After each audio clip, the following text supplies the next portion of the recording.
Welcome sa Dries TV. Kung interesado ka sa ganitong news, huwag kalimutang isubscribe ang ating YouTube channel. Maraming salamat! Welcome back again sa ating YouTube channel mga kakimpaw, and sa update natin ito ang pag-uusapan natin ay tungkol sa mga importanteng kaganapan kina Kim and syempre kay Paula Avellino. So pag-uusapan natin sa update na to ay may kaugnayan po sa secret business partner ni Kim and Paulo na kung sino nga kaya yan mga kakimpaw na siyang may kaugnayan po sa mga relatives ni Paulo.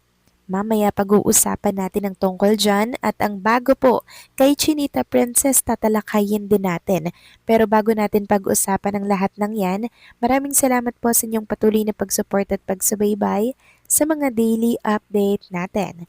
Kaya naman bilang pasasalamat, narito po ang isang napili kong komento patungkol ito sa naging previous update. Mula ito kay Ginang Neri Curazaco, sabi niya, "There is happy to know na meron pa ring showbiz reporters na columnist na bias maglahad ng kanilang personal opinion. Grateful for Christy Permin na malalim na pangunawa kay Kim. Matagal na rin siyang reporter like Odi, kaya pihado matagal na niyang kilala si Kim na napakabait na bata. Noon pa man walang nilait or siniraan si Kim na ibang artista. Marami pa rin kayong YouTuber na broad-minded sa latest issue kay Kim. I heard the next year, ang balak nila mag-wedding church kasi this year, according to Pungsoy, hindi daw magandang gawain or gawin. So excited tayo dyan for next year. Thank you, Doris, for always updating us about Kim Pao. Maraming salamat din po sa inyong komento at pagsuporta. Ginang Neri Curasako.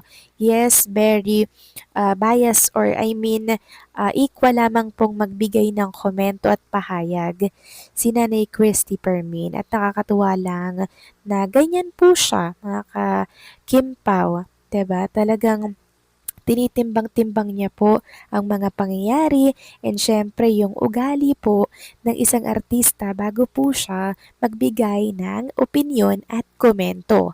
Unlike po sa ibang mga vlogger at columnist na talagang meron po agad pinapanigan, meron po agad rebat sa artista or kay Kim Chiu, 'di ba? Dapat hindi po ganun. Dapat pantay-pantay lamang mga kakimpaw. Kasi kilala naman natin si Kim Chiu, 'di ba?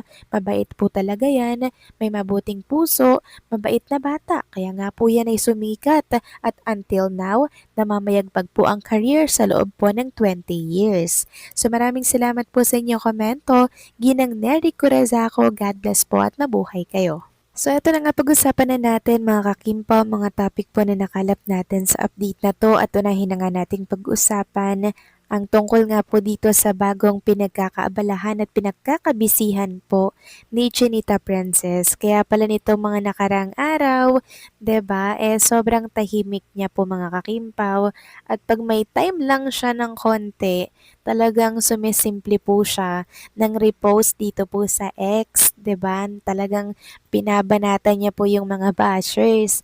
So kaya pala pag ganun-ganun lamang po yung kanyang update, dahil ito pala yung bago kay Chinita Princess. Nag-aaral po siya ng Korean language via online. So meron po siyang teacher doon, at nakita ko nga po't napanood yung naging interaction nilang dalawa via online. Sobrang saya po nila mga kakimpaw. Sobrang sayang matuto ni Chinita Princess.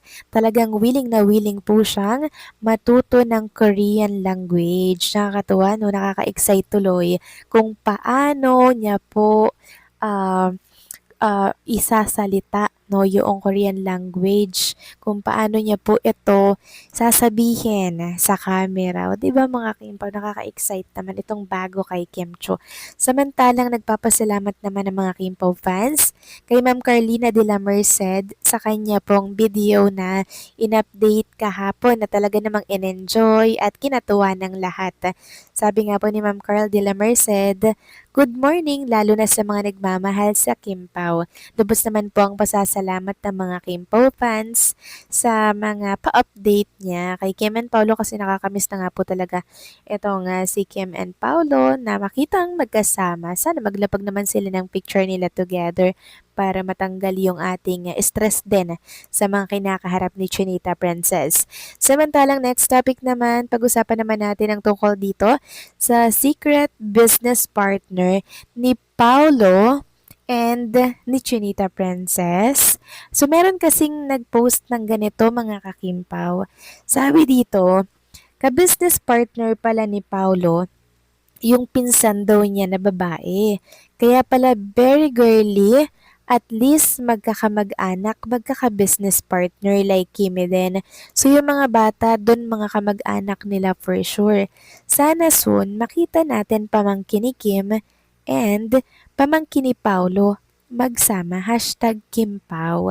So, di ba mga kakimpaw, pag meron pong lumalabas sa mga business, laging iniisip nila, ay, baka business partner niyan si Chinita Princess, 'di ba?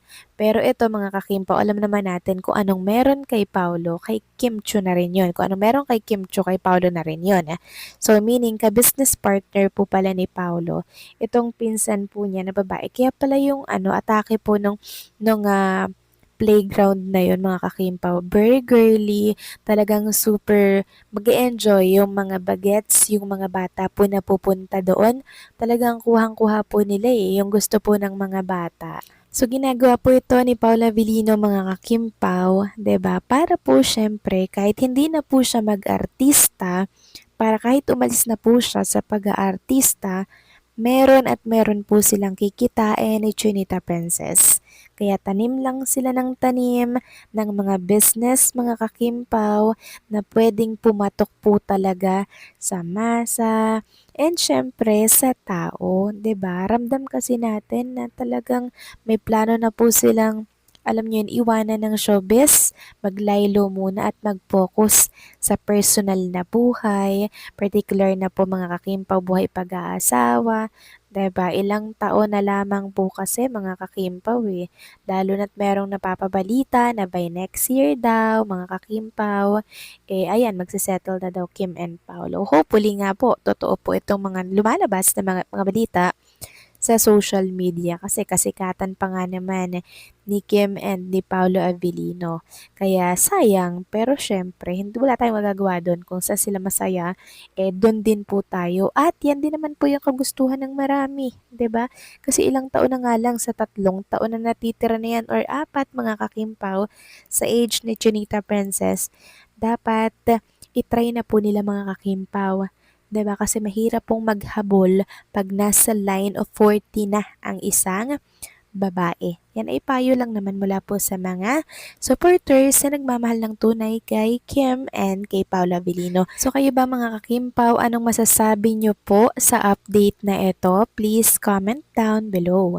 So paano hanggang dito na lamang ang update natin. Maraming salamat po sa patuloy na pagsuporta.